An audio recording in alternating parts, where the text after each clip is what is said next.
Hey, beautiful souls. Hope you're having a fabulous day. It's absolutely beautiful here at the lake again. And this is going to be true story number 2.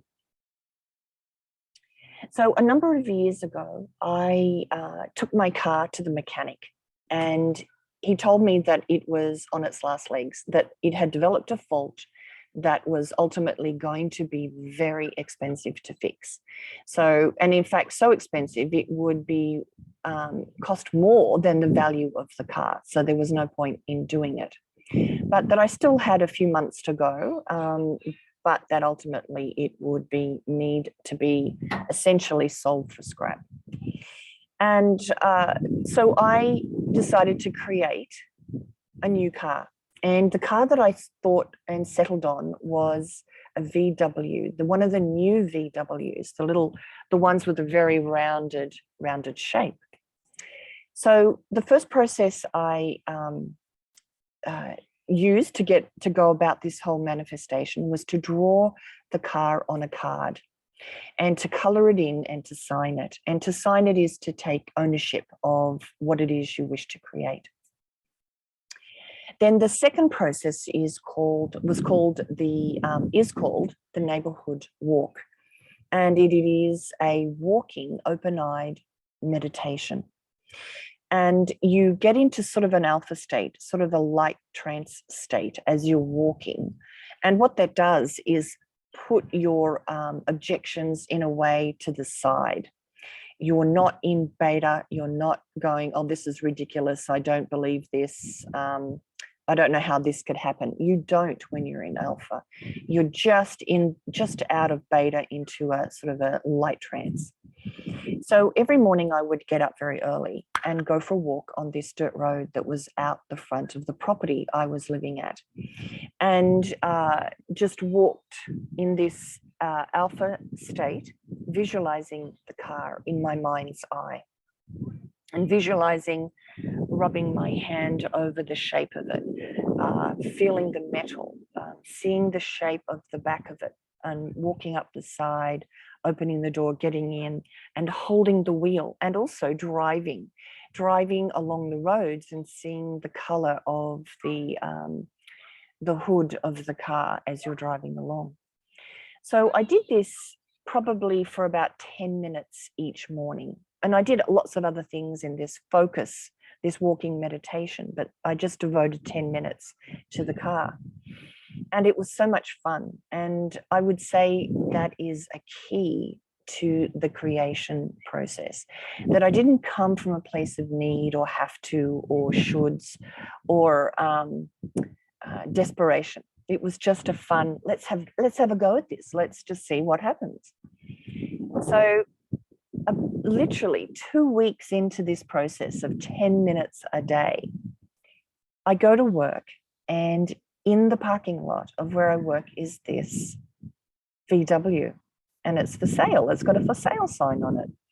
So I go in, and it turns out it's a friend of the place that I was working at, the owner of that business. And we sat down and had a chat, and I couldn't believe it.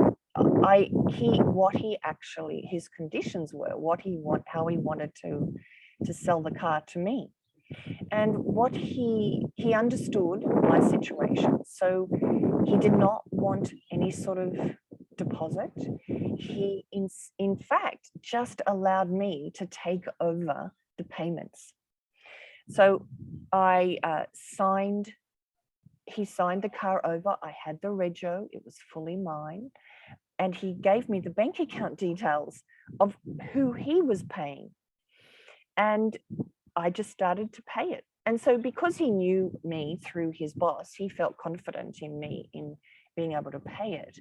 But it was the most miraculous thing in a way. The payments were so reasonable, so doable. It was not a stretch. It totally fit in with my budget. And in fact, there wasn't even that much to pay off. Like normally when someone sells you a car, they want to get that and a little bit more and all of this. But he just let me take over the payments. So within, you know, another week or so, it was mine. It was the easiest, simplest thing to create. And it was such a fun exercise in understanding and confirming that we create our reality, that we just have to see it and it will happen. Now, what's just popped into my head is The Secret. And The Secret, that movie talks about this exact process in a way. But from my understanding, what's missing from The Secret is that normally when we go to do these sorts of creation, you will have a very subtle response. And that feels like a response in the body. It's a feeling in your heart, it's a feeling in your gut. And if you turn and look at that, you will find what your objection is, or what your disbelief is, or what your doubt is. And The Secret doesn't talk about that. But I would say that if you go to do this and you feel a hesitation or feel, you know, not in the flow, I would deal with that first. I would turn and identify it and breathe and feel it, look it in the eye, and then make a decision to let it go. Now, from my experience, when we're creating what we want to create, that hesitation is so subtle, can be very subtle. And we don't know that that hesitation, that energy that's in that hesitation, is affecting that manifestation being drawn to us. So for me, it was fun. For me, there was no hesitation because there was no need in it, no have to, no desperation, no should in it. It was just totally fun. And that's the energy that you have to find or be in when you're doing this changing and creating your life to be the way that you want. So make sure that you become incredibly self-aware of your reactions to what it is you want to happen in your life, what it is you want to create in your life. And as I said, they'll be very subtle in your peripheral awareness. And it's to go, there it is. And to look at that underlying belief system that's really underneath our awareness. So affirmations work to a point.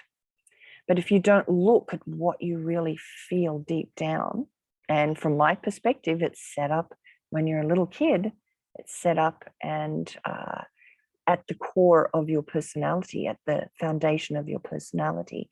If you don't ever look at that, you can dream and manifest and focus and draw and wish and want. But if you don't look at that, it won't come through. So the beauty of that moment of manifestation for me was that it was a joyful, simple, funny, let's give this a go and see what happens type of experience. So have fun with this process. Have fun. Look at what your first reaction is to when you want something. What's your first reaction to when I tell you this story? Are you cynical? Are you doubtful? You think, oh, it probably works for everyone else, but not me. And that's what you've got to hone in on. So lots of love and blessings, and true story number 3 coming up pretty soon. Bye-bye.